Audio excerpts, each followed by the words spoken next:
Hi everyone, welcome to Type Talks. Today we have ISFPs and we're here to talk about careers and jobs and how the ISFP personality coincides with this. And so Jason, would you like to tell us a bit about you? Sure. My name's Jason. I live in the middle of the middle of the United States. I'm in my 40s, so I've got a lot of work experience in a lot of different ways. I started out, normal little jobs that, or they're not little, but jobs that a lot of are common for like teenagers. And then got into the trucking industry for about 4 years, where I started driving trucks a little bit. I didn't do that over the road, but I worked in a shop and I really enjoyed what I did there. I left or lost that job when I was about 23 years old, I think. And then I worked for 17 years in the medical industry, most of it in management, which was extremely high stress and probably not something I would recommend for most ISFPs. It wasn't great for me, although it did stretch me, teach me a lot. I learned a lot. I grew a lot during that time, but it wasn't my favorite. And then I delivered pizza for a couple of years, which was awesome, very low stress. And then went back to the medical industry to try it again for a year and a half and remembered that I still didn't like it. And so now I do grocery and restaurant food delivery full time with my wife. And that's my story. Welcome back. Sorry about that. No worries. All right, cool. Oh, there's two of you. Oh, Jamila! I thought you were sick. Oh, well, anything for you, Joyce. Oh, Jamila has COVID. I know. I wonder if we're laughing at the same thing. The ISFPs being technically challenged. Yeah, literally. There's a trend between ISFP and technically challenged, so we may have a bit of that fading in and out. And so, Anne, I'm wondering, could you tell us a bit about your work experience? Yeah. I was actually laughing because I was feeling a combination of socially awkward combined with I like Jamila's SETE get go on, she's still got COVID, but she's gonna come on the panel. I was like, I need that level of action in my life. So yeah. Just thinking about careers and stuff. Oh, I should probably introduce myself, right? I don't know. I'm Anne. I live in the UK. I guess if we're talking about careers, I'm 36, so I've been around the career block a little bit, kind of. Done a few different things. I can't think of work or career without thinking of inferior TE. So that's probably why I'll be smiling and laughing throughout the video as well, because work has caused me to have so many TE tantrums and meltdowns. Because I've mostly worked in customer service throughout my life. My first job was on a call center, and you had to sell. And then I realized I was really bad at selling. My sales pitch was like, do you want this? No? Okay. All right. Bye. That was pretty much me done on that. I've worked in customer complaints. That's really tough, but I guess I kind of did okay at it because I would just be one of the better people at sitting there and just listening. And it was only one person at a time as well, so it was okay for that reason. What else? Yeah, I've worked in communications as well. Done a bit of copywriting. Currently, I'm working part-time, so I do a bit of work for Joyce and a bit of work for Personality Hacker, just some behind-the-scenes stuff and some profiling with Joyce. So it's nice doing a bit of work in the type community, which I like. And yeah, that's pretty much it. Sounds rad. And Jamila? Yes, I am Jamila. Right now, I am a customer service representative for a car company. So people call, complain about their bills, blah, blah, blah. And for me, this is my first grown-up job, full-time, 9 to 5-ish type of thing. Prior to that, I was working as a barista at Barnes & Noble. And then prior to that, I was a hostess at a local restaurant. And then prior to that, I worked a lot with kids, like for like a few years, on and off, like summer camps or nannying, stuff like that. Oh, and I did a summer. Oh, would it be? It was. It wasn't really an internship, but I worked at Walmart for a summer. Am I supposed to say like my experience with the job, or are we just starting at what the jobs were? Yeah, just an overview of your work experience. Okay. So, Well, yeah. Then that's pretty much it. yeah. And Kurt? Hi, I'm Kurt. Yeah, so my work experience, I'm 37, and sounds pretty similar to what Anne went through, I guess. Um, I thought that I was on a track to become a architectural engineer, simply because I was good at math and physics in high school, and I had pretty decent test scores, so I got into a good school. But once I got to like the higher level college stuff, it was more difficult for me. And although I may have tried to continue down that path, it was really a financial situation that I couldn't continue with that education. So I ended up just returning after a single year of college. I returned to the retail job that I had before that, out of necessity. And I felt kind of stuck in retail for a long time because I didn't really have any other skills. And I didn't really have a lot of guidance either, I think, because there's like a whole world of things out there. If I was more aware of, I think I would have left the retail space sooner. I worked in retail for, I want to say, 10 years. Um, and I hated every second of it. Having to do like customer service, just constantly like interacting with people who wanted something from you, who were, I mean, like a nice interaction would be fine, but lots of times it was people complaining, and it was just such an energy drain to have to, put on a fake smile and present yourself as something that wasn't, authentically how I would be feeling a lot of the time. I remember when I had seasons of my life where I could not be punctual. Like I had, it was a real problem at one point. I was late to work like every day. And I think it was like at the end of my high school as well. I was late all the time. But thankfully I was able to kind of grow out of that. I just remember that. So let's see. After I got sick of retail, finally, it's just very depressing. But yeah, I ended up working for a cleaning company for a couple years, where we would go and clean people's houses and clean businesses at night when they were closed, things like that. And there was some things I enjoyed about it. It was difficult work, but it kept you active and busy.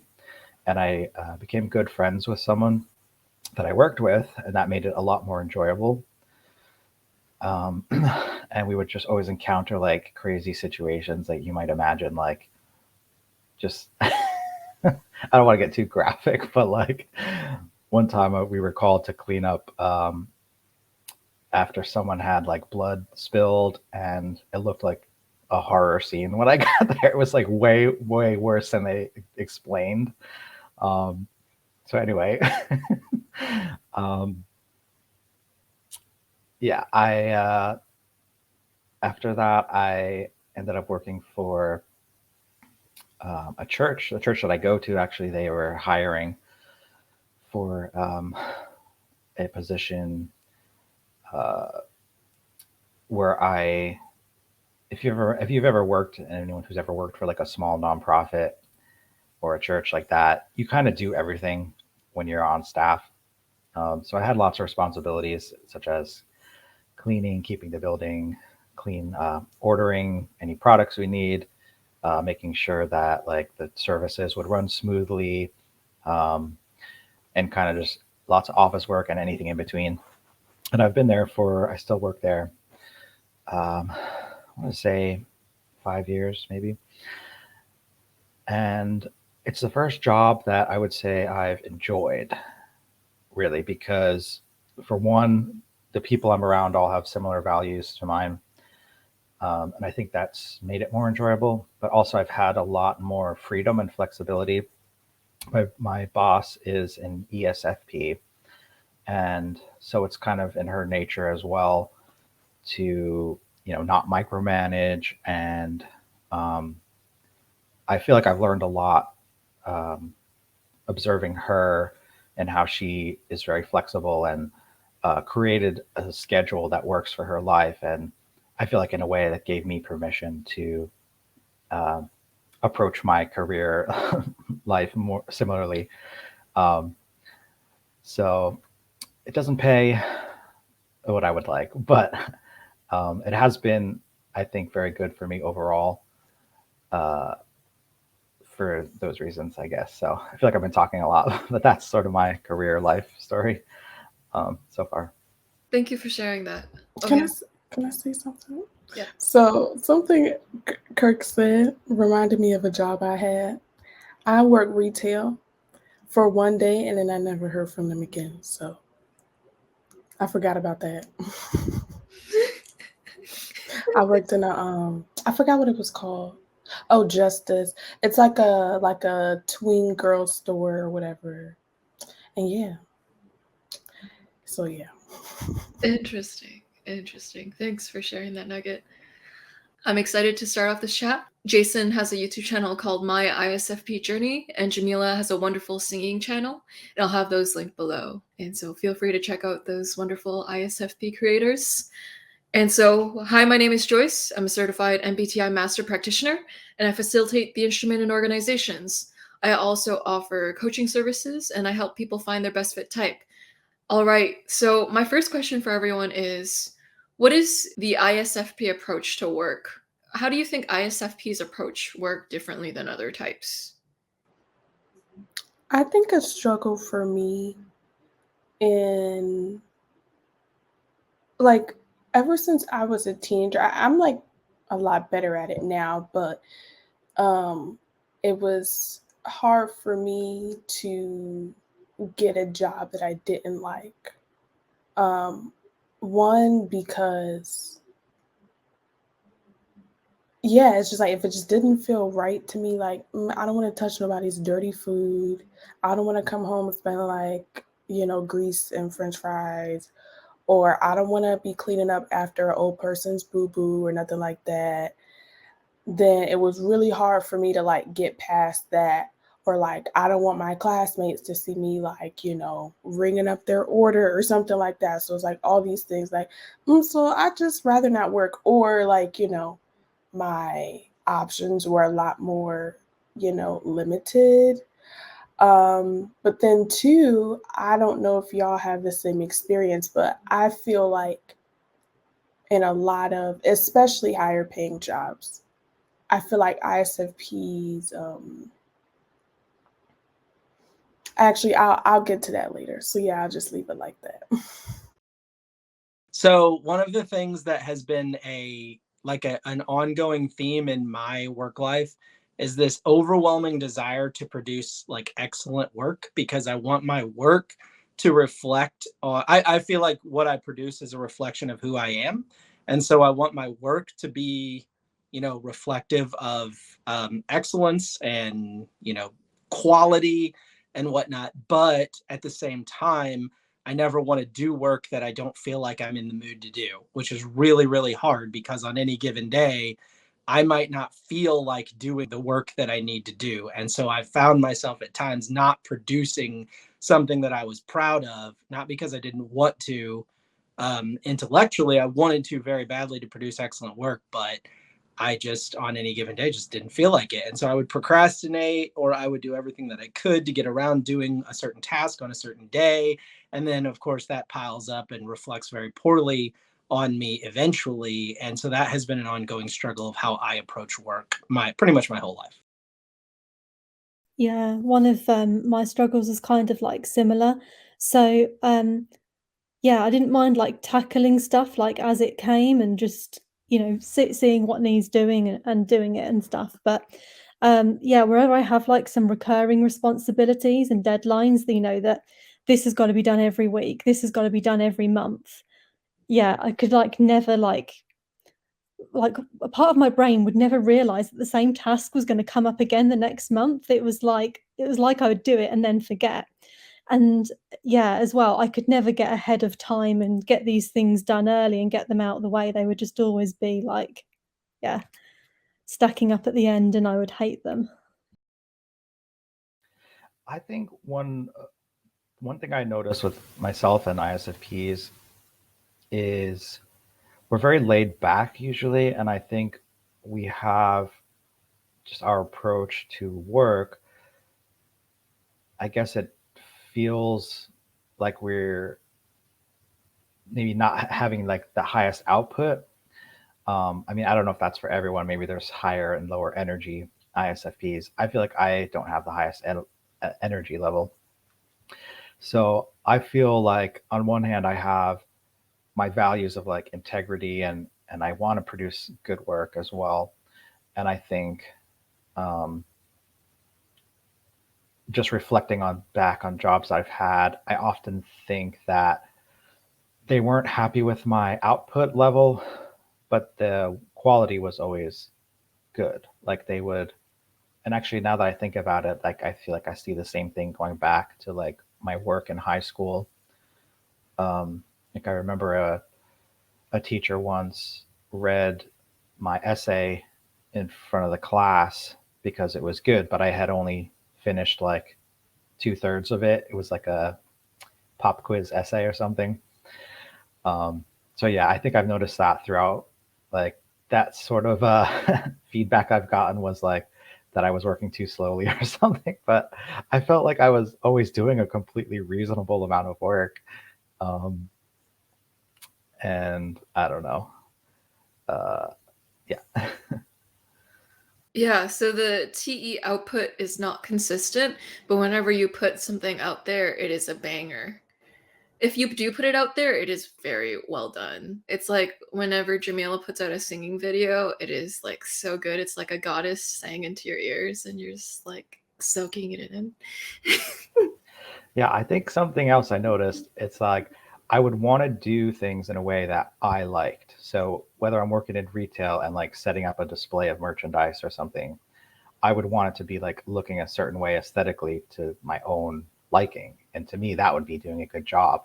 But I noticed like over time, other people didn't value that same thing. They just like, they valued more how I was interacting with the customers, or that there was more stock I could have gotten out if I wasn't like spending so much time. So things like that. What Kurt said reminded me of something. Like when I was doing this job where I was handling complaints, you had to like write a letter back to the customer at the end because it was an insurance company. So I don't know, because of regulations and stuff, you had to like write them a proper letter, like talking about what happened and how you'd put it right and stuff. And the average person had about 20 or 30 of these like complaint letters backed up in their queue. At one point, I had 100, and like the manager both like loved and hated me because like I was the best letter writer on the team because I love writing, but I had 100 of these things like just in my queue, and it was like so stressful. And they were just trying to make me go faster, and I was like, I'm working. I don't know how I'm not like doing this quickly enough.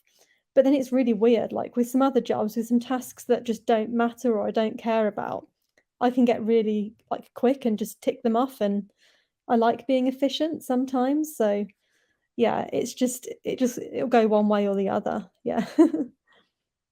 Yeah, that actually reminds me where I'm at now working customer service. In terms of like, so we take the call, and then after the call, we might have like some follow-up work to do.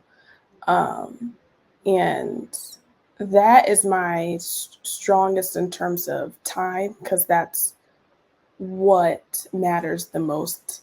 Well, I won't say what matters the most, but what matters a lot is how quickly you can get on and off the phones, basically. And so when it comes to just like, finishing things up after calls, like I'm really good at that. But what I'm not good at is getting off the phones, because I will just be chopping it up with the customers. Like for me, it's really important for customers to feel like they're talking to a person and that I'm relatable and that I'm giving them like information that, maybe other people aren't getting them because they're just trying to get them off the phone or whatever. Or, oh, you have a daughter, like, how is she? Or like whatever, because I wanna make it feel personable for them. And also for me, like I don't wanna, just be, like I said, like a robot. And then it also makes my job more enjoyable. So I was relating to what you were saying, Anne, about like, you have all these calls in the queue, or, well, yeah, for us it is calls in the queue or whatever, but your manager also loves it because, like, for me, they're noticing like I'm getting all these high surveys from customers, and they can listen to the calls and everything and tell like, oh, the customers really enjoy you. So then it kind of balances out, because that's what they say actually matters most is, how customers feel about you, because it is customer service. So it's kind of like, even my supervisor, she told me, she was like, yeah, I mean, if you have all of these things left to work on, then it's easier for me to, basically go to bat for you when I'm talking to my supervisor. Like, yeah, she takes this long on the call, but like, look how much the customers like her. And this is why, she takes her time and da da da. So yeah, I relate to that. I think that whole concept was a contributing factor to me leaving the medical industry both times, because it's like I wanted to produce excellent work, which included customer service, it included everything in management. And I did produce excellent work, and I was regularly told that. But it's the same deal, like Kurt, what you were getting at, what we've all been getting at is, it's like we live in a society now where the company wants to streamline to an oh my gosh level and like produce all this work and they let quality suffer, and they'll pay lip service to quality. They'll say they care about great customer service. They'll say they care about quality. And then you have a lot of customers that just want everything to be, now. I want this done in 5 seconds. And for me, that was way too stressful. I cared way more about the quality of my work than like producing tons of it. And so both times that I left the medical industry, it was largely because I was like, look, you people want way too much done too fast, and the quality is suffering, and I won't put my name on that cruddy work that you're asking me to produce. Yeah, it sounds like what we're all kind of saying is like that the things we cared about, like our own personal FI, is sort of like a stumbling block for like the goals of the company or organization, which are usually like TE or FE related. Yeah, whatever you do, it is superb and excellent, and a reflection of who you are, which is very FI, seeing things as a extension of who you are. Fascinating stuff. How do you all take criticism at work then, if your work is an extension of you? Externally, just kind of seem okay and chill. Internally, yeah, terrible. Like, and managers have like picked up on, or maybe I've said to them like, oh my God, you're giving me this feedback and stuff, and they're like, it's not personal, and I'm like, but this is feedback about work I have done, and they're like, no, it's not personal, because I would be saying that to anybody like who was in that position. I'm like, yes, but I am in that position, this is my work, and you're saying there's something wrong with it, like, it's personal. So, yeah.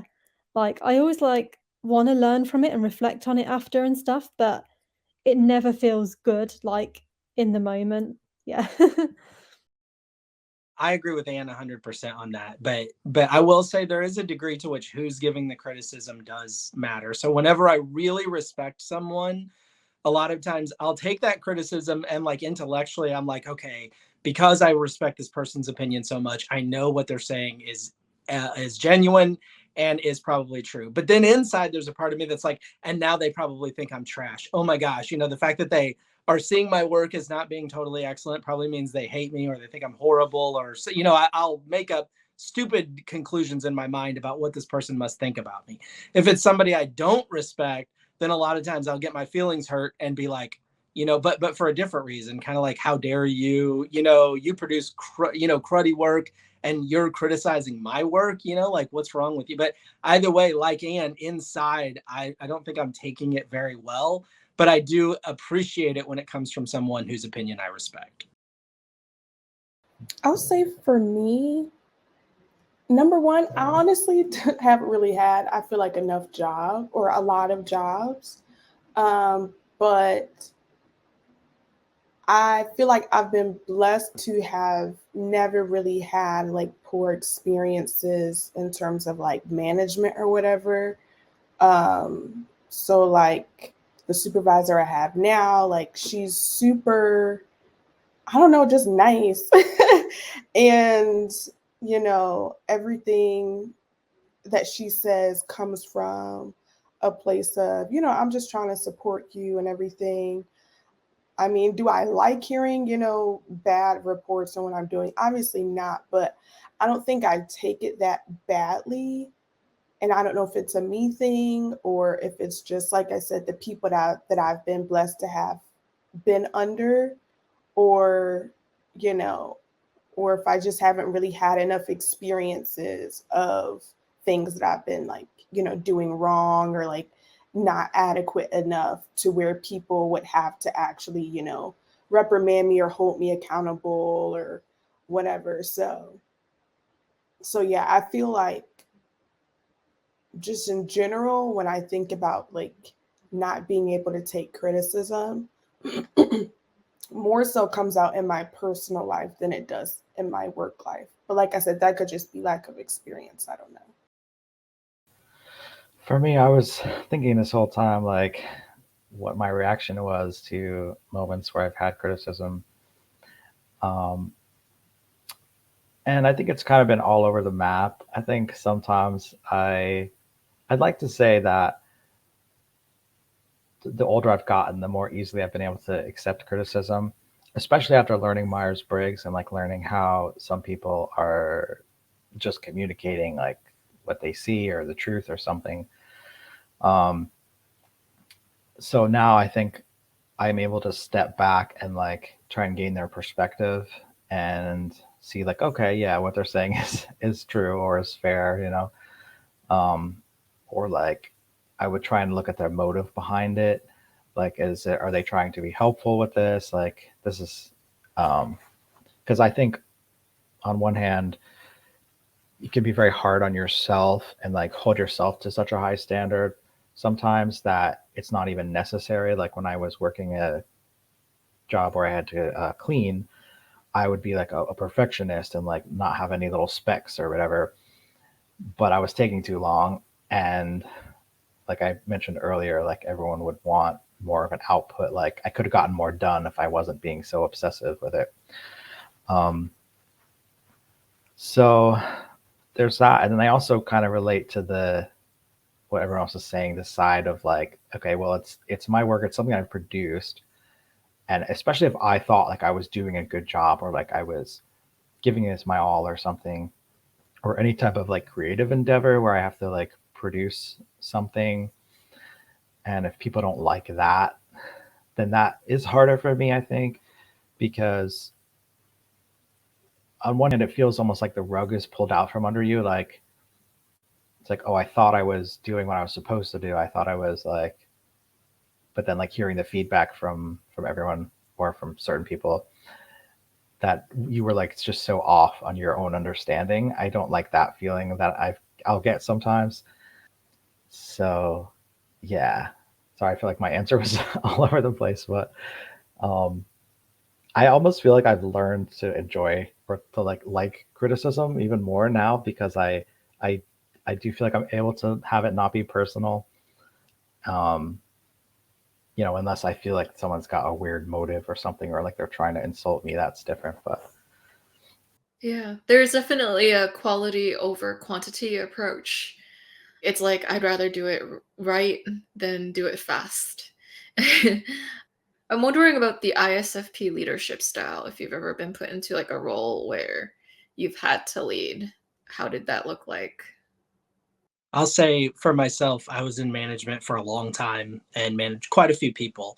And for me, it was very, I was not very good, especially early on, at like taking people and saying, okay, look, you didn't do this right. I was much more a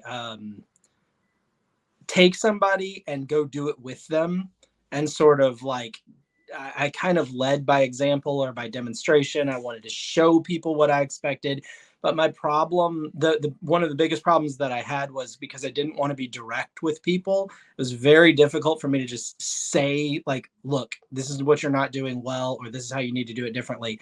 I would show people what I expected, but then I just kind of had it in my head, well, surely they will see that what I've done is of great quality, and surely they will want to produce work that is of equal quality. And so surely they will do the work the way I've shown them to do it because, of all those reasons I just delineated.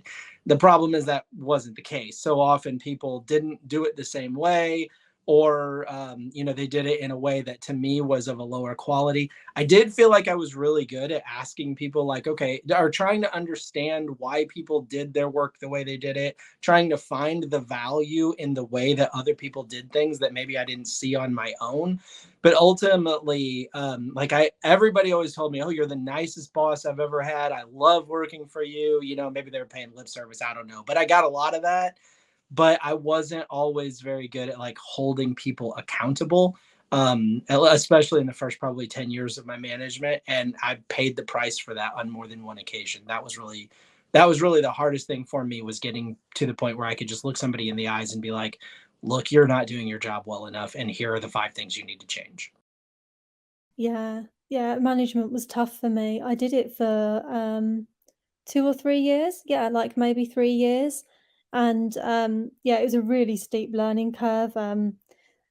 Yeah, because I was like, as you'd expect, like quite hands off, which was good because like, it allowed people to figure things out their own way, like learn by making a few mistakes that didn't matter. You know, people had a lot of freedom. And this was in like a, customer service, complaints office, and people weren't typically given like the kind of like freedoms and stuff that I would like give my team. I really can't think of any like examples, but yeah, but like there was times when like that hands-off approach, like I had one person, yeah, I had one or two people over those 3 years that like, they had problems with like behavior or work quality and stuff like that. And it was, yeah, it was quite difficult to try and like pull them in line.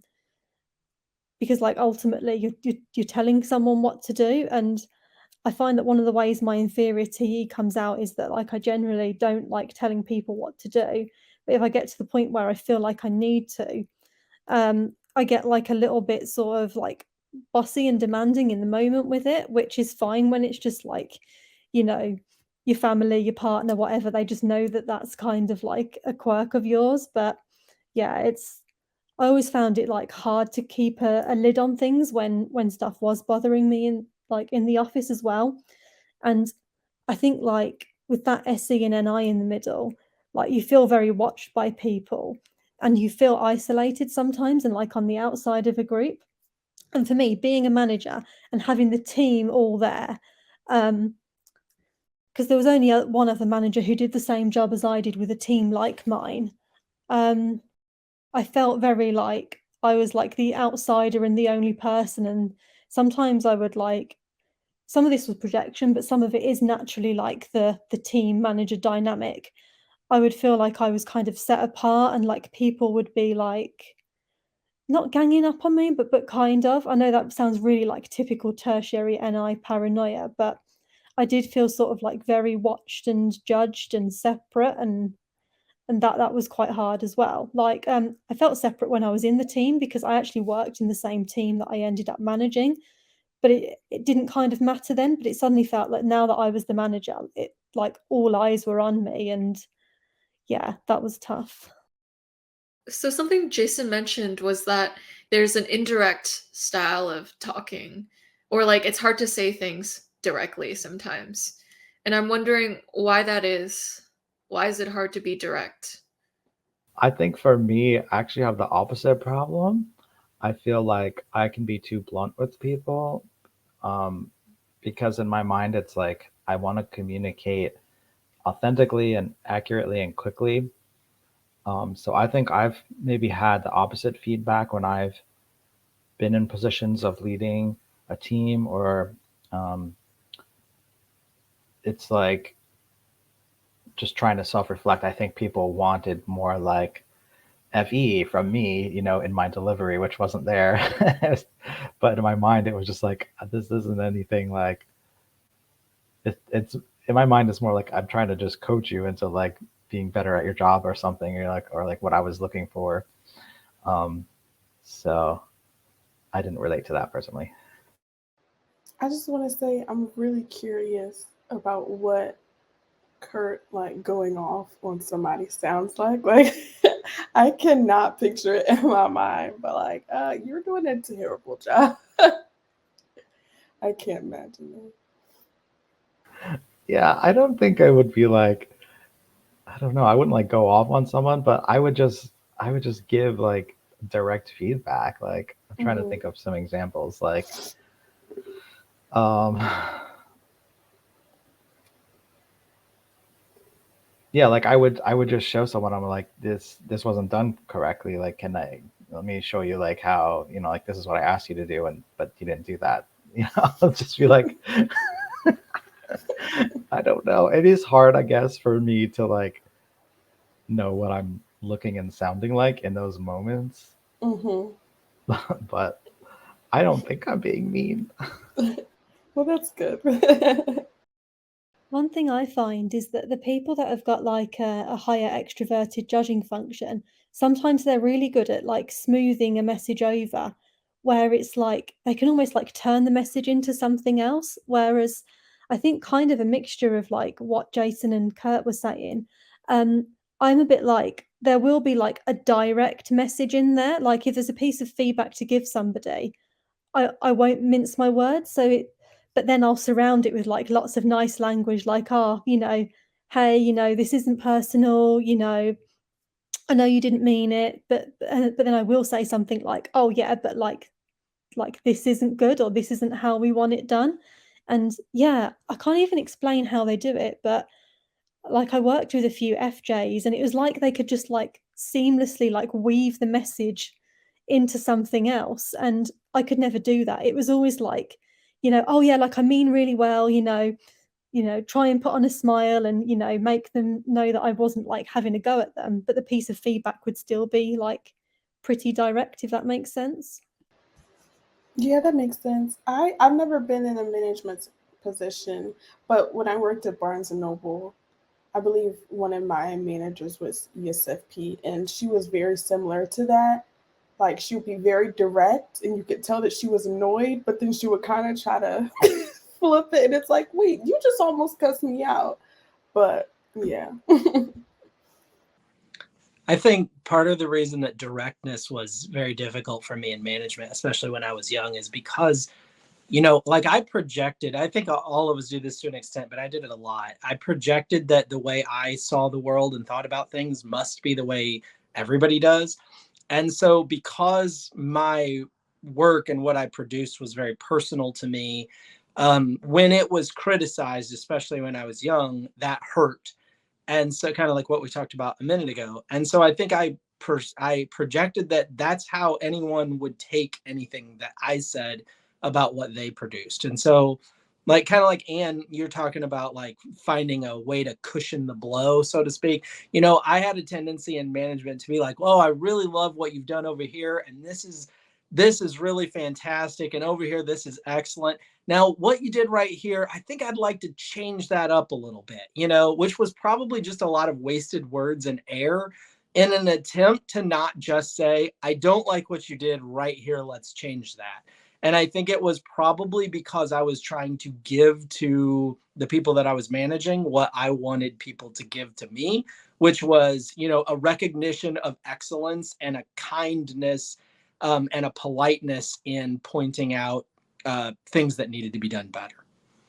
That's a good point, Jason. Yeah. Because if you see what you create as who you are, what if what the person did then was a display of who they are? Then you want to treat it with care and acknowledge the amount of consideration they put into making it, which is really lovely of you.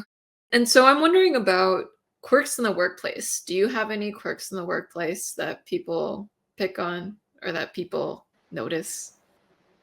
My biggest quirk is doodling. Like, it doesn't matter what job I've had. Well, yeah, not Walmart, because I was picking up food all day. But customer service, I'm like doodling like in between calls, or like when I was a hostess at a restaurant, the little, pad that servers have. I found one of those and just like start doodling. Occasionally, it's very rare, might be like song lyrics or something like that if something hits me, or but that's like the main thing. um and then I also remember when I was working as a hostess, well, all my life people make fun of like how chill I am and how like nonchalant I am about like everything. um but one moment that stands out for me is when I was a host at this restaurant. This old lady, she like fell outside like off the curb because she's old, and Kurt. Anyway, so as a host, we have like our little headsets or whatever, and so I was just like, somebody just fell outside. And for me, my idea of, I guess, like the right way to do things is like just to be professional about it and not feel like anything is urgent or like panic. That's how it is in my mind. Like, very rarely is there ever a need to panic, at least outwardly. So I was just in my mind, I was just being professional. I'm just like, yeah, so somebody, fell outside. I think somebody should go help her. And so my managers, they came like rushing down. Like one of my managers, he was like a bigger guy. He's like, oh no. And then like afterwards, they're just like kind of laughing at me. They're like, wow, like they didn't say you didn't care, but that's kind of how they made it. They're like, wow, like you just really didn't make a big deal out of it. I'm like, no, like she just fell, just help her up. Like, I don't see what the big deal was. I don't know. And just in general, people feel, like I said, that I'm just kind of nonchalant. I do feel like, when it needs to be, and I guess this is, hashtag SE, kicking in. When it needs to be, I can be very like, okay, onto this table, onto this call, da da da da da da. But until then, I'm chilling. Like, I don't know why, I don't get like worked up. I feel like in the workspace as maybe other people do, because I don't really see the reason for that. Yeah, it's akin to a cat. So, cats are chillax, just laying there until they see something that catches their eye, like a mouse or a moth. And then they're all alert and they're like, moth, all right, I'm in hunting mode. I'm gonna like just try to catch it. And so SE can be seen as that. It's actually dormant and it's chill until something actually happens that requires it to pay attention. And then it's like, eagle, okay, I'm looking around. And then they'll be alert and just kind of tracking, and then the action comes then. But they're either in a state of like sprawled out on a couch and not doing much, or they're like bam bam bam bam bam, like it's like a full on or a full off mode. That's what differentiates it from extroverted thinking. So both SE and TE can be productive in different ways, but with extroverted thinkers, like with TJ types, they are more likely to be structured and organized with their approach. So they're not going to be all on or all off. They're going to be pacing themselves, and they're also going to be planning. Like, even if they're going to relax, they plan for the relaxation. Whereas SE is just like, I feel like relaxing, I'm going to relax. So it's less structured than TE is. But yeah, quirks, Anne, Jason, Kurt. Oh yeah. So when I was managing the team of people, for about a year of that, I had blue hair. So I was the person in the office with blue hair. That was that was one of my quirks. Yeah, and another one that like the team picked up on was that like I'd be super chill and helpful and stuff all day, but then like there was a point where like I'd just had enough, and it was normally near home time, and they'd like, you know, they'd seen me packing up. So at first I was thinking like they were doing it on purpose, but then I realized that they didn't have bad intent. But what they would do is they'd remember that they had something they wanted to check with me as the manager as I was leaving. And some of them would like start asking me questions as I was getting ready to go. But because like my job took a lot out of me, I think it was like an inferior TE thing where I was just literally like, I've had enough, no more, don't talk to me, I'm going home kind of thing. So I used to literally say things to them like unless you can unless this is something we can sort in 2 minutes, like I'm not listening, I need to go. And I think that was like, it was shocking to them at first, and afterwards I'd be like driving home and I'd be like, oh yeah, I was probably a bit like harsh there. But yeah, it came to be a pattern. And yeah, like they would like say to each other like, oh yeah, don't ask a question, Anne's going home, leave her alone kind of thing. So I think people picked up on like weird behavioral quirks like that, I guess. Yeah, so extroverted thinking can actually create a sudden bluntness or sharpness out of the blue, and people are like, "Oh, I was not expecting it then." That's why, like, sometimes ISFPs can also have a side where they're okay and good with criticism too, because they're so unexpectedly blunt sometimes. Like, if you have moments like that sometimes too, they'll just take it as, "Oh, you're just having one of those moments." Like, you get it. I feel like one of my main quirks was very similar to Anne in that, like, I had this overwhelming desire to be like really nice and get along with everybody and whatnot. But I would just get in moods and pretty regularly where I just don't want to talk to people. I don't want to see people. I don't want to be around people. I don't like people, like I hate the world for a moment. And so like I think there's probably in my work life, not so much when I was in management because I really had to put that down as much as I could, but I think there have been times in my work life where probably the people around me, if they were thinking about me at all, were probably thinking, gee, I wonder which Jason shows up today, because I would be the nicest guy in the world one day, and then the next day just have no time for anybody and not want to be around anybody. My last job, I was working with this ESFJ guy, and it really, like, I could tell that it just really made him very frustrated that I was that way. And he got toward the end of my time working there where like he would walk in the room that I was in and he would be like, is it okay for me to come in here today? Like, are we being around people today? Those types of things. And like, I felt that because I knew like, dang, you want to be known as a nice person and being a total jerk to these people for no other reason than that you just don't feel like being around people right now. And so that was I would say that's my biggest quirk. Some quirks I was thinking of, um, for one, I do this thing sometimes where when I get really bored, like let's say I have like certain repetitive, redundant tasks or like things I have to do every single day at my job or something, I would get so bored that I would like, let's say I have like 5 different tasks and they each take 10 minutes. Like I would go and spend like a couple minutes on one task and I would just be over it and I would go and do something else. And then I would do the same thing. And then I would like go back to the first one and do a couple more like minutes on that one just to like mix up how bored, just like mix it up because I was so bored. So I think that's like a quirk. And then the other thing, I don't know that this would be related to personality type or not, but I have this thing, I think it's called maladaptive daydreaming, where you're kind of like daydreaming to such an extent that you might be like, your lips might be moving as if you were having a conversation, or you might be like gesticulating with your hands as if you were, because I'm like running this like simulation in my head. And I would do that as I was working.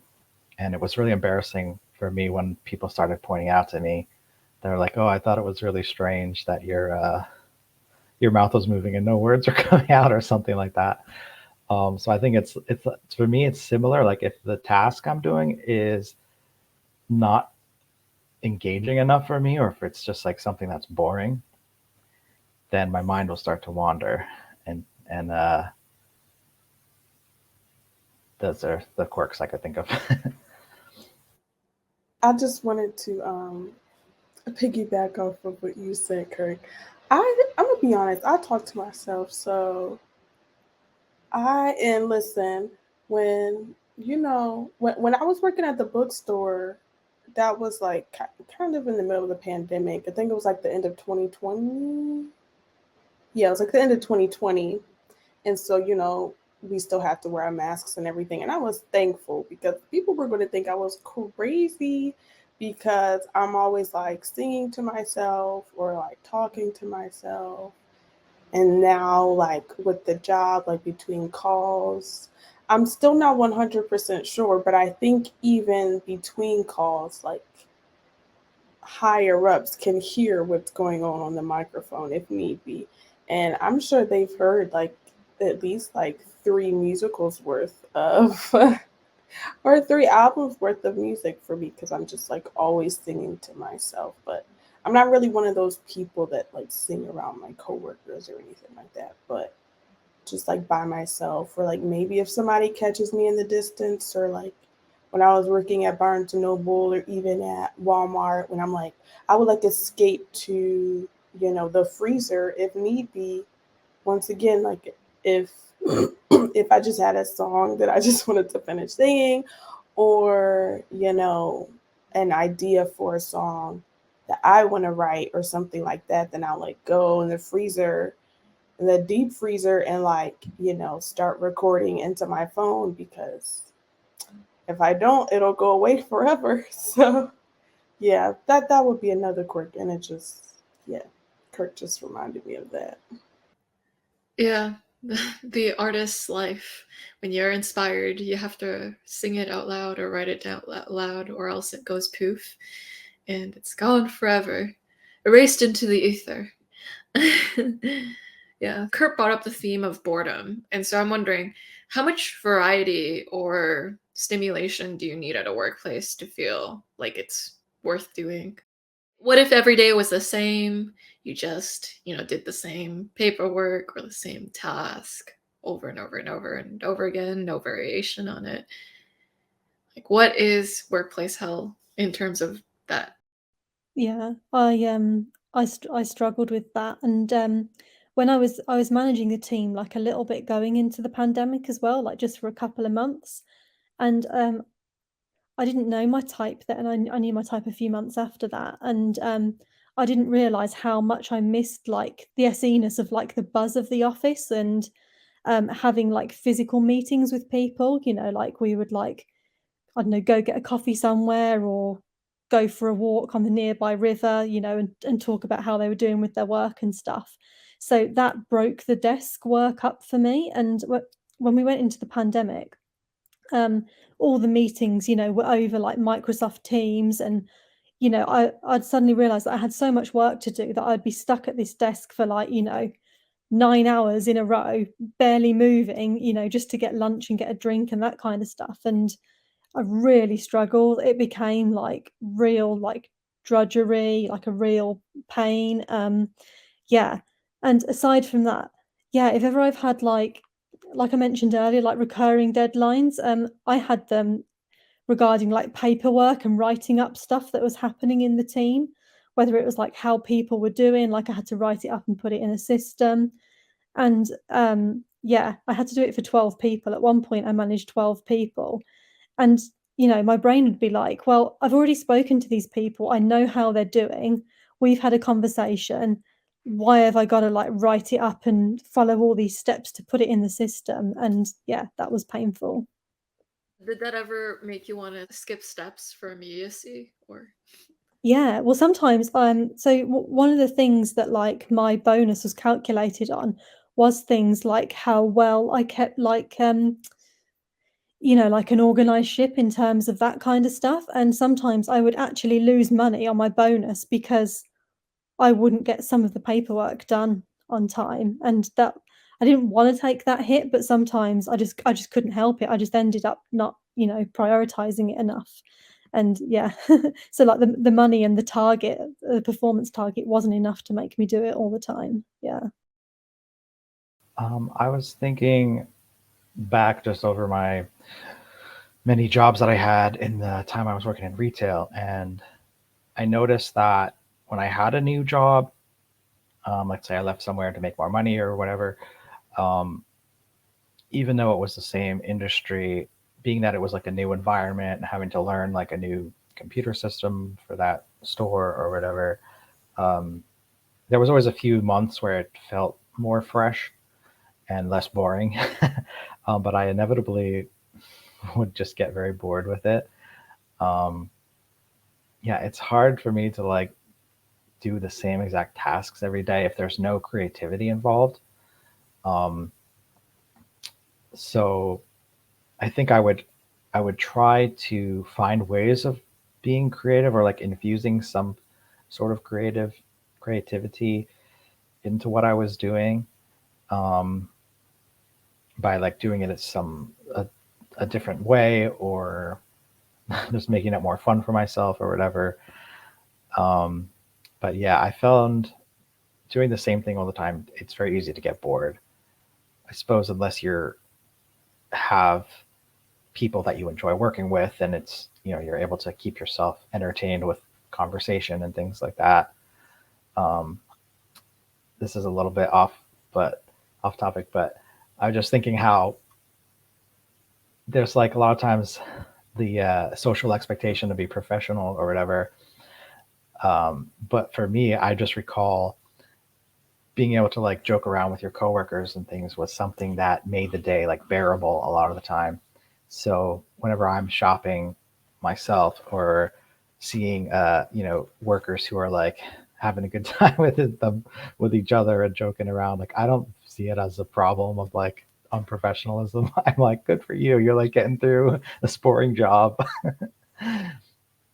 For me, on an everyday basis, I don't need, in terms of like a job, I don't, or really in general, I don't need a whole lot of like flexibility, I guess. I feel like for me, it's more so like over like the span of like a few months to a year, that's like, okay, I'm done doing that, now I want to like hop into something else.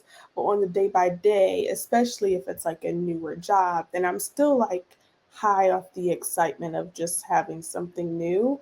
And then it's like, a few months pass by and I'm like, well, this is getting kind of boring.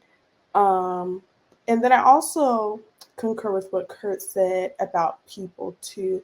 I haven't really had a job where I don't directly deal with people, so that might, or like customers, so that might be a little bit unique. Like maybe if I was like just doing paperwork all day, not really interacting with people, I don't know, because I also can pretty much entertain myself. But I do think that that helps a lot for me too. Just being able to talk to people and stuff like that, that makes the job a lot less boring. And because obviously, especially with customer service, you're talking to different people every day, then that softens the blow of the rest of the job a little bit, because you never know who you're going to get at the other end of the phone every day. But like I said, the other part of the job is, mundane and boring and stuff like that. How about you, Jason? I don't think I've really had a lot of jobs that I considered boring, so I'm not sure if I would know what my reaction would be. I definitely will say I've always found the most joy in jobs that allowed me to move around physically a lot, whether that was driving or just being able to walk around a warehouse or an office or whatever it was. The more that I could move, the better. So yeah, I mean, like desk jobs, even though I've had a lot of I had a lot of years where had desk activity in my jobs. They still were structured in such a way that there were a lot of times throughout the day that I needed to get up and walk to the warehouse, or needed to get up and go over to somebody else's office. A lot of movement, and so that as long as I have that, I feel like I'm pretty well okay. Yeah, staying physically active is a really important thing. I think that, okay, so some people, when they go into the workplace, they have a very structured way in which they do tasks, or that they approach the day. They're like, okay, I'm going to do this, this, this, and this. Like they kind of streamline it by segmenting first step, second step, that's how I'm going to do it. Do you ever do that, or you more go with the flow, whatever comes with you in the day, you tackle it? How do you go about having a game plan for the day? Do you go in with a game plan for the day, or do you just kind of wing it? As you were asking that question, I was like just thinking and realizing that the way I approach often has to do with my emotions, in the sense of like what task needs to get done that's like stressing me out the most, and I'll want to like clear that off the plate so that I don't feel that way anymore. So I think that's one way that I will, like if I was on my own, I would approach prioritizing what needs to get done. So that was the thought that I just had. Yeah, I don't go into the day usually with much of a plan, because I find that the plan gets destroyed and then I just get upset or frustrated that I took the time to create this plan and then it wasn't doable. I do agree with Kurt that if there's something that's weighing on my mind, that I want to deal with that so that I can not have it weighing on my mind. But I also have a problem in that if my, if I don't feel like it in that moment, I have this like inner battle where like I'm telling myself, hey, you're totally stressed over this thing.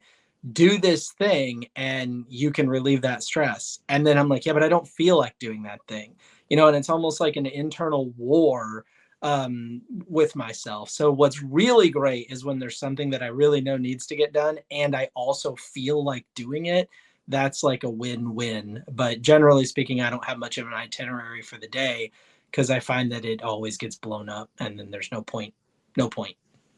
Yeah, I used to have things that like, put in my diary that like other people would be attending as well. So I had no choice but to like show up to them. And if I had too many of those, it'd be really like annoying, because it's like your day's not like in your own hands then. There's just like you've got to like show up to this place at this time and that kind of thing. But yeah, I relate to the kind of wanting to like tackle like the horrible thing first. But yeah, also though, I would like let some things like fall to the side until they became the horrible thing. And so I would need the motivation of them being the horrible or the pressing thing to like do them. But yeah, I think beyond like, yeah, my brain like always with work, it always has a sense of prioritization.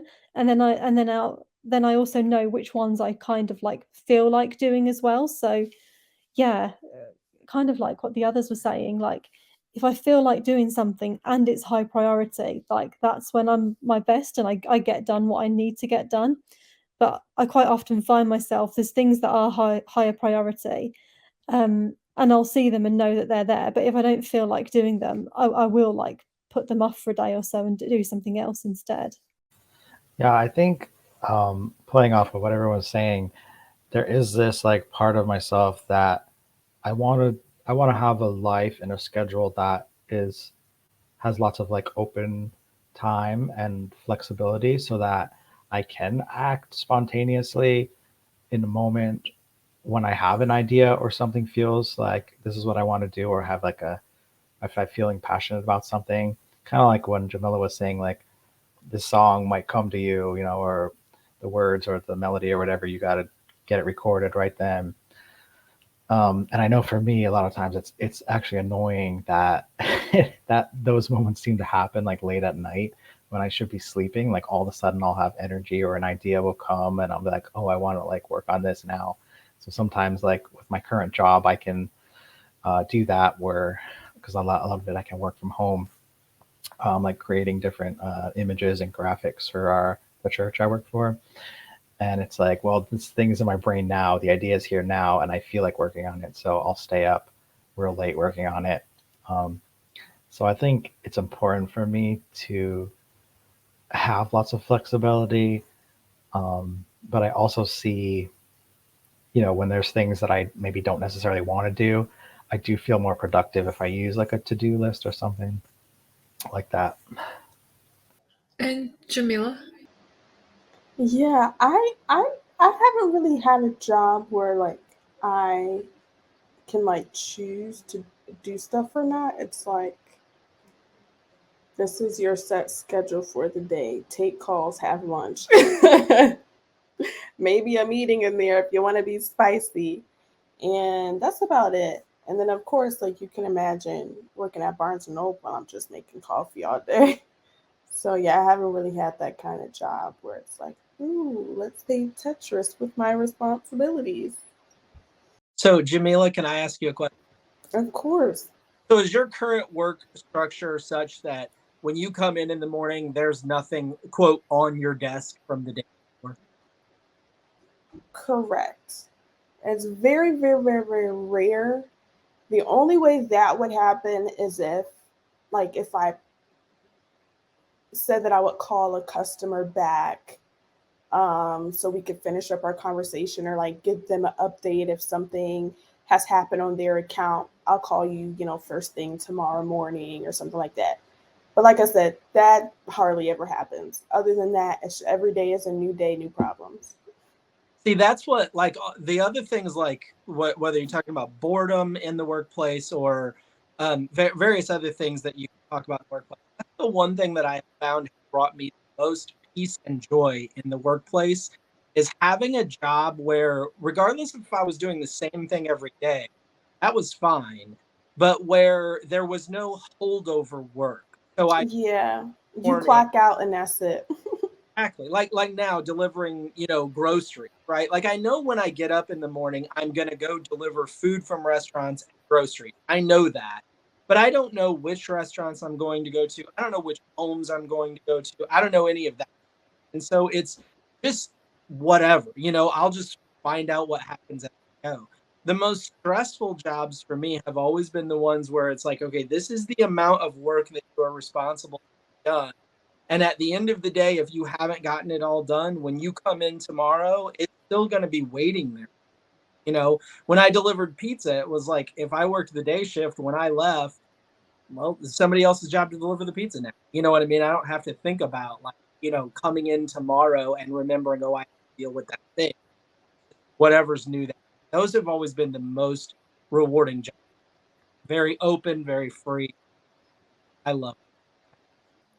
Yeah, it seems like just having the variety of not knowing who's going to talk to you, like the little variables are changed all the time. So you can keep the same standard workday, but like the little things that are changed is good. Just the not knowing certain things actually is kind of nice for you guys.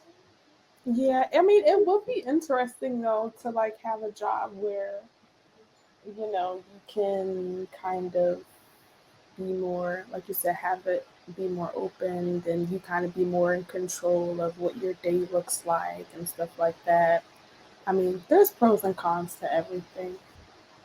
Yeah, something's just come to mind that was along the lines of something that was mentioned earlier as well. I think like in my case anyway, like we can surprise people like with our ability to get into action or cope in an emergency situation fairly calm.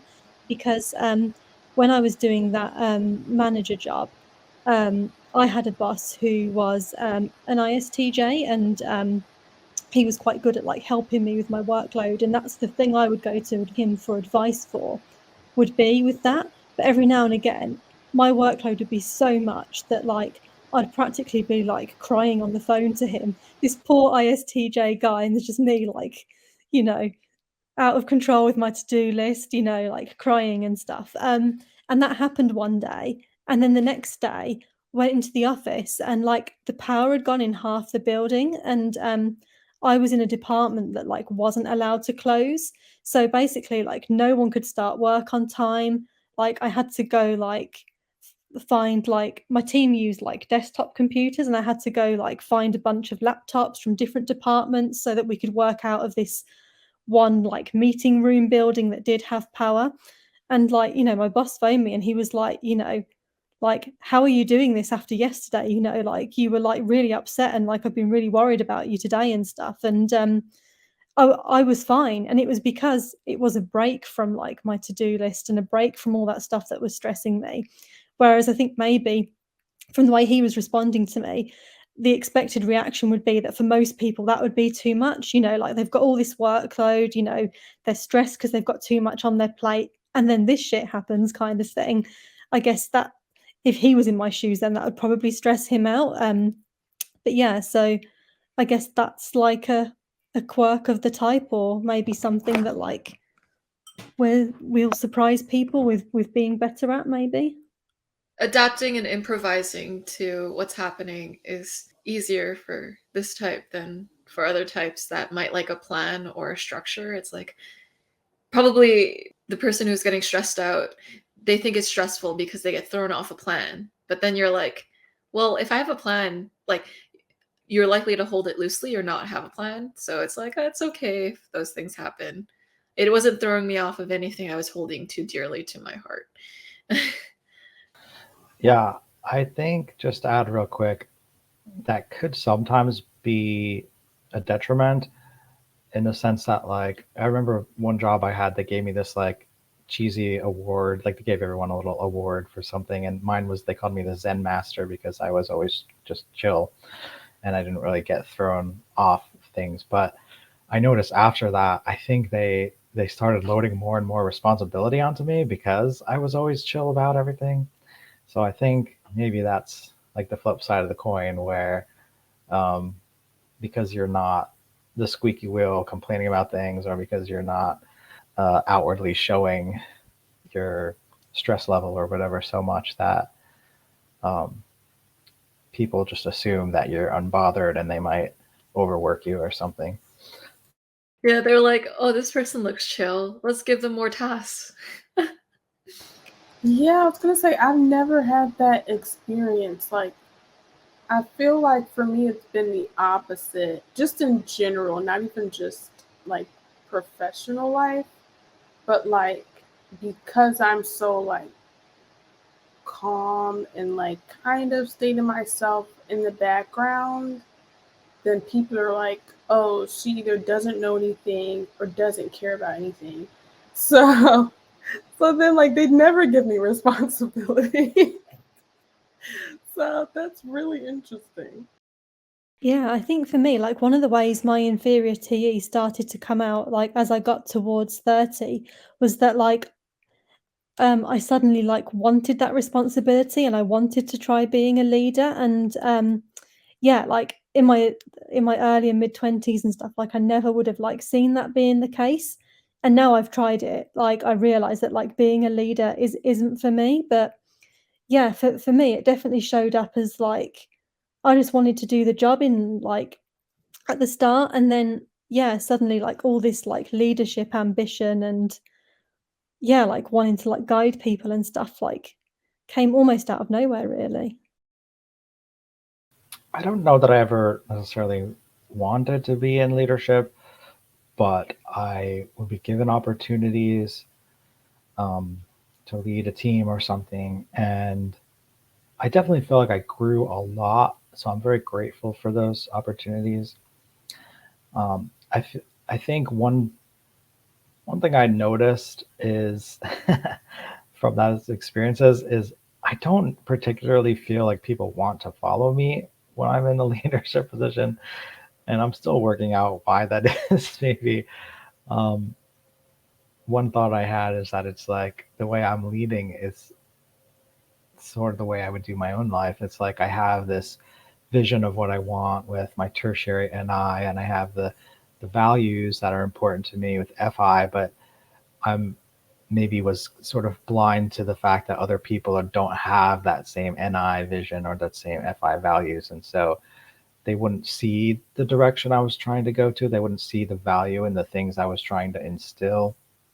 And I came across a book called The 5 Dysfunctions of a Team, which for me was like groundbreaking. It was very helpful. But it just kind of showed like how you get a team to be successful. And I'd recommend that book to anyone. But yeah, I don't want to think I'm a bad leader. I don't necessarily feel driven to leadership roles, but that's just something I noticed about myself and some of the feedback I got. I didn't feel like I was naturally a leader compared to, when I see someone who is like an ENTJ or anyone else really that has TE higher or some other means of like being a gatherer of people and getting people behind what you're doing. What you said, Kurt, just reminded me. Like, I've read that book, by the way, as well. Like, it was really good. Like, it was one of the things that I used to really be into, like a lot of material like that when I was being a manager. So it really was like I did put my everything into it. But there was someone on my team who, it was like a really weird situation. She was like the social leader of the team, or like the backseat leader, or the real leader, and I was like the manager by name and title, like, doing all like the manager job and stuff. But like I think with like the SE, I was always really sensitive to this kind of thing. Sometimes, like at the end of a meeting or something, she would say like, thank you to me, as in like, oh yeah, like thanks for that. I'm going to get up and leave now. And like the team would naturally rise when she rose to get up. And like I was like, oh my God, like they just don't, like, this person is like a natural leader, but she like doesn't want to be. Like I say, I'm pretty sure she was an FE dom. And like yeah, there was me, like I'd just still be sitting there and they'd all stand up because she stood up, and I was like, oh my God, this is like horrible. But also, yeah, I'm not the leader. And once or twice, this is like really like passive, but I started like making up other agenda items after that had happened, just to try and like assert like a little bit of authority. But yeah, it was funny that like they always saw her as like the leader and the person that they looked up to, not me. Yeah, I've seen that for me, like anytime that I've worked with kids, a lot of times, because my sister is a lot older than me, or one of my, well, they both are, but one in particular is a lot older than me, and so she has like a lot of kids, and in a lot of ways, like I'm closer to being their sibling in age than her sibling, and so it's like it's like they don't even, sometimes they do, but most of the time, like they'll just call me by my first name. But when I see them interact with their other aunts and uncles, it's like, oh, aunt this or uncle that. But it's like, oh, hey, Jamila, or whatever. And even when I was like working at the summer camp, plus, when I would nanny or babysit my nieces and nephews, it was like really difficult for me to figure out kind of like my style when it came to like dealing with children, because it would kind of be like hot or cold. I couldn't really figure out a good lukewarm, because I feel like naturally I give off this energy of like, you know, I don't know if I would say pushover, but just again, just like nonchalant or whatever. And so then, of course, if you have these rugrat kids, then they're going to be like pressing the button, pressing the button. And then it's like I blow up, and it's just like this other extreme. So I always kind of had problems trying to figure out like, okay, I want them to respect me, but I want them to, like me, but also know that they can like come to me if they need something, but also want them to recognize, discipline and stuff like that. So I saw that a lot whenever like I was dealing with kids. It's like, and how they would treat other people, like whether other counselors or, like I said, their other aunts and uncles. It's like just different. And I don't even think it's just because of my age. I think it's also just the vibe that I give off as a person. of just like, oh yeah, that's just Jamila. Like, so yeah. Yeah, you do give off quite a vibe, Jamila. You're a vibe of your own. Thanks. And so I'm wondering, what kind of advice would you give to an ISFP wondering about careers or work or jobs? Like, what advice would you give to your type? I feel like I have two pieces of advice that almost conflict with one another, but in my mind, they go together and are very important. The first one is, if you want to truly be happy on a day-to-day basis, you're gonna have to find something. I don't know how else to say it. You're gonna have to find something that's in your FI box. You're gonna have to find something that you love, that you value, that you see meaning in, something that when you go home at the end of the day or when you're done at the end of the day, you really can look at it and say, I'm I'm proud of what I produced, or I did something that was excellent, and I like, for me, it doesn't have to have like eternal value, like I know some people who are big dreamers and like their idea of value is something that affects maybe a huge amount of people. For me, I don't need that. It can have a very small impact, even an impact just on like one person or one little corner of the world.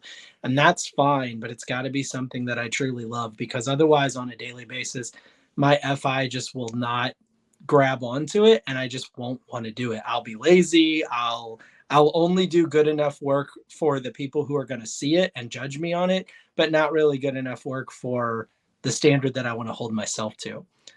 At the same time, the other piece of advice that I would give is, don't get so everything has to be in my FI box, because you'll never grow if you're like that. Like for me, I have a bad tendency to want to just go, well, these are the things that don't stress me, so these are the things that I want to do, right? Or like if it stresses me at all, I'm like, no, I need to find work that doesn't involve any of those things because they all stress me, and then I'll be miserable.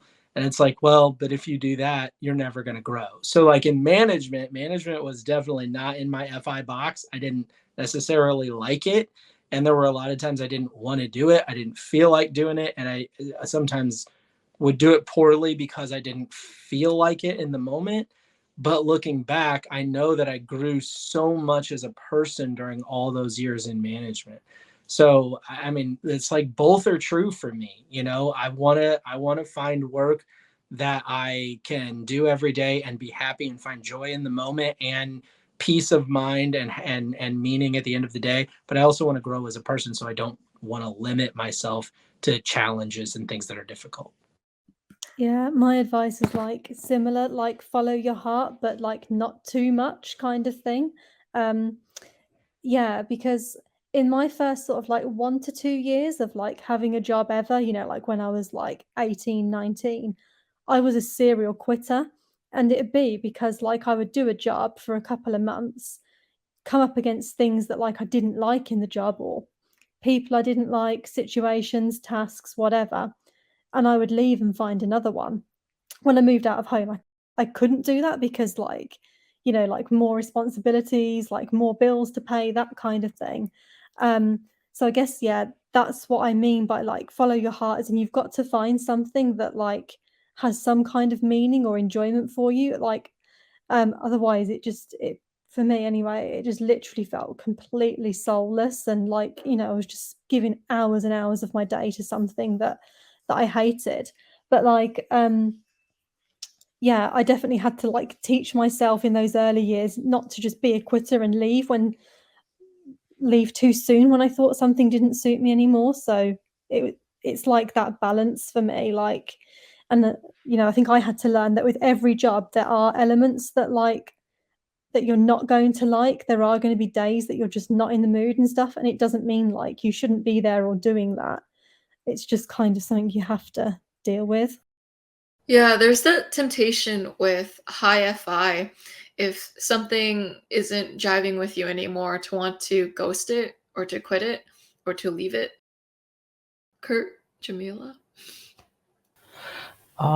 Yeah, I would say for me, like looking back, I stayed in an industry in retail too long, I think.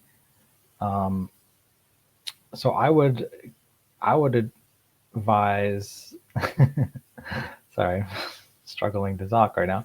I would advise to not be afraid of exploring different things, like to expose yourself to different environments and maybe even different industries if possible.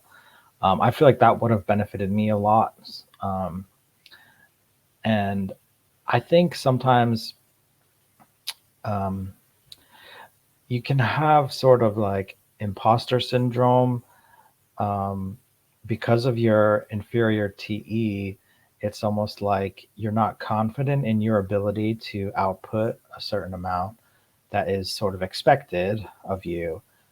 And I think that exploring different work environments and different things would help you realize like what your strengths and weaknesses are sooner. And like because I think, the amount of time that you put, like, I'm just thinking like life is so short and we kind of just get away from thinking about like, is this really satisfying to my life? And it's like, I'm just looking back at my life and thinking like, I wish I had, kind of like what Jason and Anne were saying, found something that maybe didn't have to be like the grand ultimate passion or whatever, but at least would have made my life more enjoyable. So I would say look for things like that, because life is short and you don't really know, we're never guaranteed tomorrow. So yeah, I guess that's my advice, is don't be afraid to explore and look at like what values are important to you. Like if having fun is of a high value, then don't settle for a job that you can't have fun in or something like that, I guess my advice would be, I low-key have a question and advice, but I guess my advice would be, just to tough it through. Like whatever job you're at that you're unhappy with, try to tough it through, but also be doing other things either within the job or outside of your job that'll get you to where you need to go. Because I think a lot of times, we can get stuck in like the FINI of like, this is where I want to be, but this is how I feel right now. And then not actually taking actionable steps to get where we need to go. So my advice would be, like I said, to begin to take actionable steps, just like every day getting towards your goal. Like I said, whether it's either within the company or like outside of the company, and doing your research and things like that of how you can get to where you want to go, so you're not 20 years down the road like, oh, if I did this then maybe I would be at a different place. You have to find the time, and you have to find the energy, and you have to find that drive within yourself that's like by any means necessary, not the drive that's like, oh, I really want it, but the drive that's actually going to propel you to where you want and need to go. And then my question, since Joyce didn't interrupt me or stop me, my question is, would y'all say that y'all are like doing what you want to do, or like, are you on a stepping stone, or are you just like kind of working whatever you enjoy in the moment, but you don't have like a specific like, oh, this is my passion or this is my dream or what have you? I've actually was hoping we would get to this just because I have a lot of thoughts. Oh, I definitely have through my life struggled with finding like this one singular passion. I think maybe I had moments where I thought I knew. And I don't know if that's just because of my unique situation and like having dealt with depression for large periods of my life.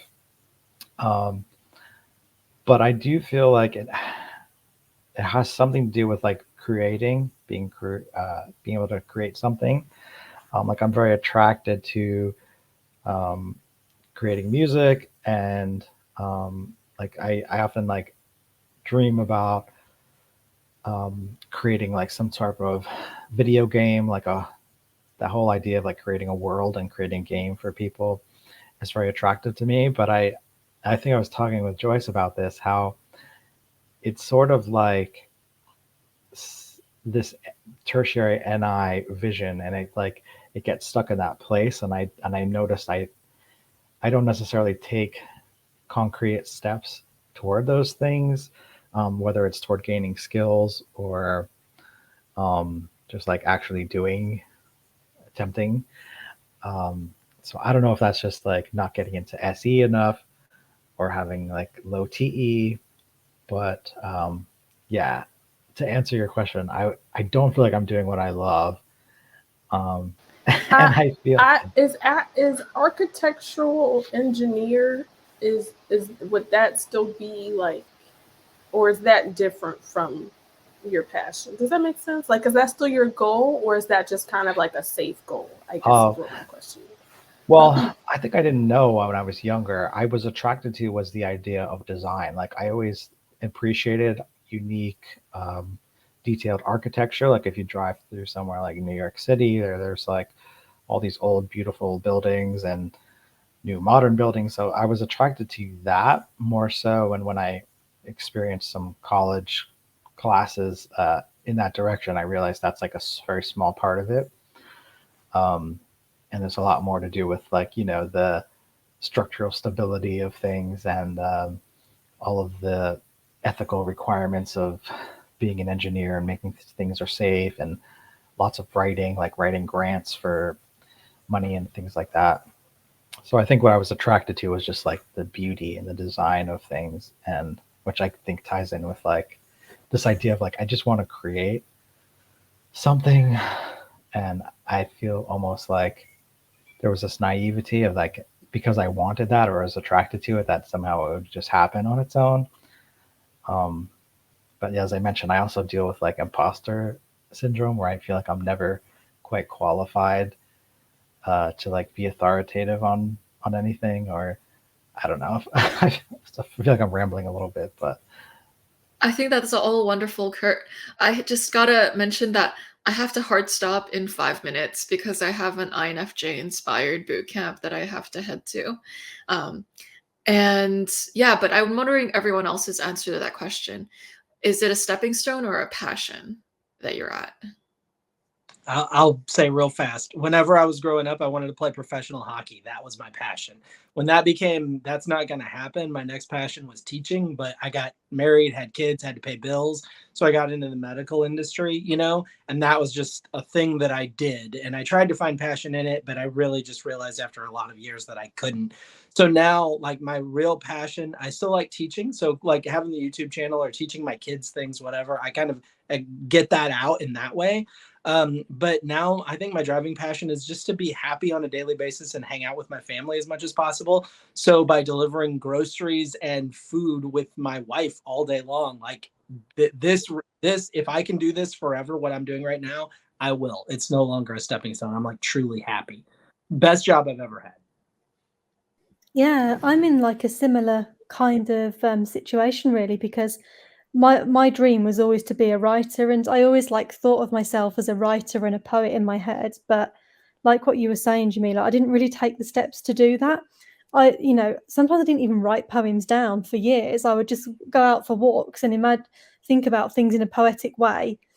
With NI, it would just be gone out of my head. And I would consider myself a writer without not putting pen to paper. So I do like write as a hobby, and I feel like I'm happy for it to be a hobby, because there's like, to turn something like that into like your career, it's like so much work and stuff. And I started taking the steps towards it and realized that wasn't what I wanted.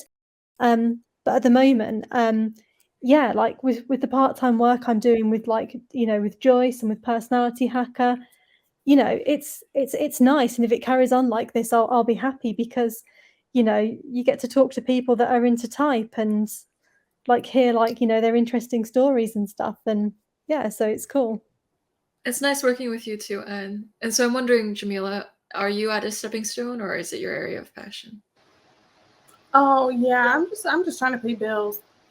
And then and then kind of like what I was saying, like making music and networking on the side, so that way eventually that can be a full-time thing.